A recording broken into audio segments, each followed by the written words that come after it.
Hello everyone, Assalamu alaikum. Welcome back to my channel. This is me Mimi Akhtar Maya and welcome to my new another video.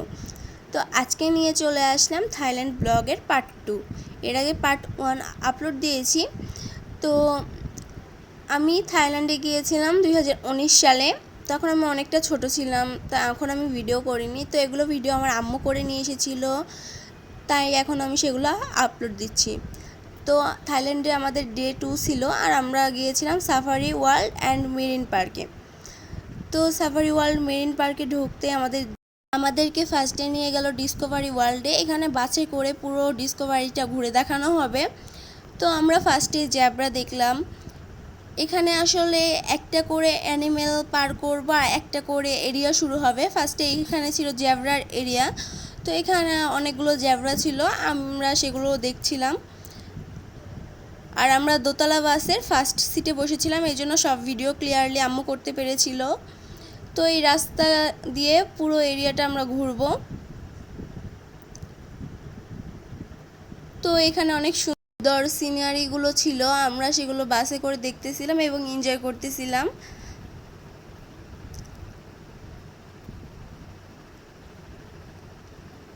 তো এখানে zebra এবং সারস পাখিগুলো ছিল আর চারিদিকে জঙ্গল ছিল, কিন্তু রাস্তাটা অনেক ক্লিন ছিল, যে জন্য আরও ভালো লাগছিল। তারপর শুরু হলো ক্যামল মানে উটের এরিয়া। এখানে অনেকগুলো উট ছিল, সেগুলো দেখতেছিলাম।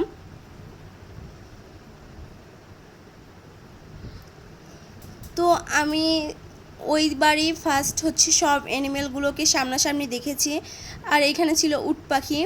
তো আমি ফার্স্ট টাইম সব কিছু দেখে অনেক এক্সাইটেড ছিলাম এই পার্কটা ঘোরার জন্য, এবং আমার কাছে খুব ভালো লেগেছিল তখন। আর তারপরে শুরু হলো সারস পাখির এরিয়া। এখানে বিভিন্ন ধরনের সারস, বগ এগুলো ছিল। তো আজকের ভিডিওটি যদি আপনাদের কাছে ভালো লেগে থাকে অবশ্যই লাইক, কমেন্ট, শেয়ার করতে একদমই ভুলবেন না। আর ভিডিওটি কেমন লেগেছে অবশ্যই কমেন্টে জানাবেন এবং আমার চ্যানেলটি সাবস্ক্রাইব করবেন।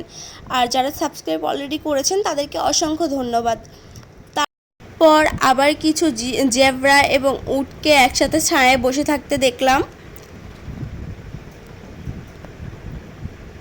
তো এগুলো দেখতে দেখতে চলে আসলাম জিরাফের এরিয়ায়। আসলে এই জিরাফগুলোকে আমরা আরও কাছ থেকে দেখেছি, সেটা ভিতরে। তো পার্কের ভিতরে দেখেছিলাম, সেই ভিডিও ফুটেজ আর এখানে অ্যাড করি নাই। তো এখান থেকে দূরে অনেকগুলো জিরাফ দেখলাম।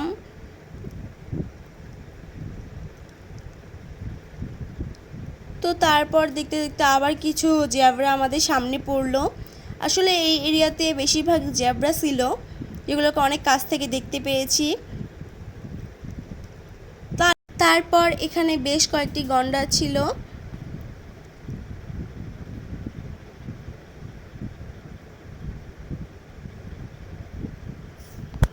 তো তারপর গন্ডার দেখতে দেখতে চলে আসলাম হরিণের এরিয়াতে। এখানে নানা ধরনের হরিণ ছিল, চিতা হরিণ, তারপর সাদা হরিণ।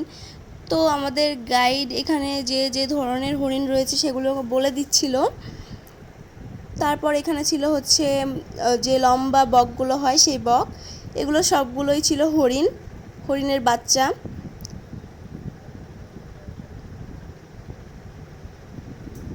আর এইখানে এগুলো সাদা হরিণ।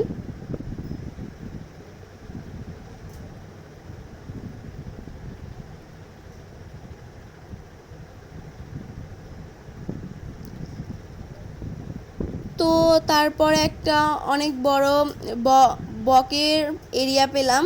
এখানে এই পানিতে নানা ধরনের অনেক রকম বক, সারস এগুলো ছিল। এটা অনেক বড় এরিয়া জুড়ে অবস্থিত ছিল।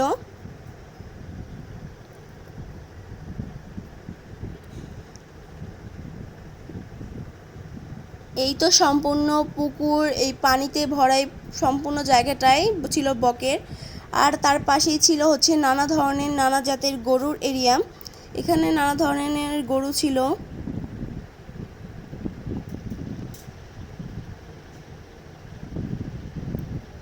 আর এখানকার গরুর একটা বিশেষত্ব কি, সব গরুরই শিং ছিল অনেক বড় বড়।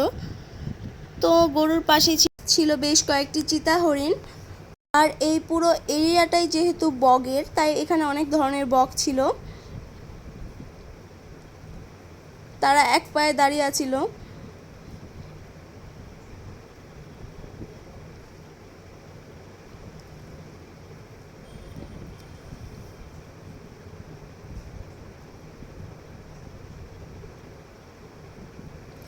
বক দেখতে দেখতে এই ডিসকভারি ওয়ার্ল্ডের যে মেন পার্ট সেটাতে চলে আসলাম। এখানে বাঘ দেখা যাচ্ছিল, তো আমাদের বাঘ দেখাতে পুরো বাঘের এরিয়াতে চলে এসেছে।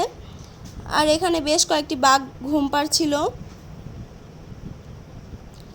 আর এখানে এই বাঘটা তো মাচামের ওপরে আরামে বসে আছে, তাকে খাওয়াতে ওই জেব্রার কালারের যে গাড়িটা ওইটাতে করে মাংস নিয়ে আসা হয়েছে সেই বাঘটিকে খাওয়াতে। তো এখানে দুই মাচামে দুইটি বাঘ আরাম করতেছিল।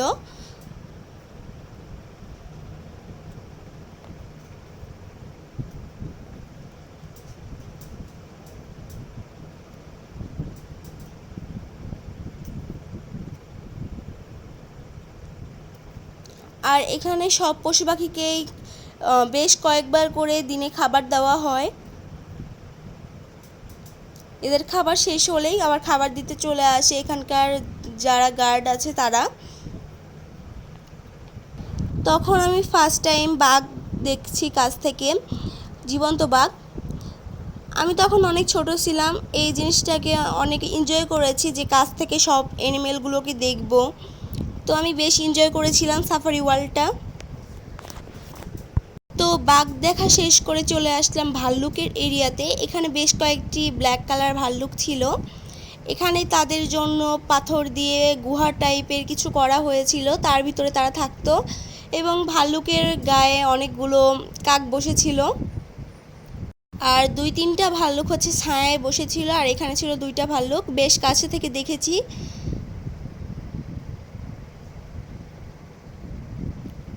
তো এগুলোর ভিতরে সবগুলোতেই ছিল ভাল্লুক। আর এখানে তো এই ভাল্লুকের জন্য একটি সুন্দর সুইমিং পুল তৈরি করা আছে, মানে একটু জায়গায় পানি রাখা ছিল, সেখানে ভাল্লুকটি বসেছিল। আর তারপর চলে আসলাম মহিষের এরিয়াতে। এখানে নানা ধরনের মহিষ ছিল। আর এখানে একটা জিনিস কি, আমরা কোন এরিয়া ক্রস করছি সেটাও লেখা থাকতো, আবার কোন এরিয়াতে নতুন করে ঢুকছি সেটাও লেখা থাকতো। যেহেতু এখানে মহিষের এরিয়াতে ঢুকেছি তাই ওখানে মহিষের এরিয়া লেখা ছিল। তো তারপর এখানে অনেকগুলো মহিষকে গোসল করতে দেখলাম, হাঁটতে দেখলাম। সাফারি পার্ক ঘোরার ভিডিও ছিল এইটুকুই। আপনাদের কাছে ভালো লাগলে অবশ্যই লাইক কমেন্ট শেয়ার করতে ভুলবেন না। সবাই ভালো থাকবেন, আল্লাহ হাফেজ।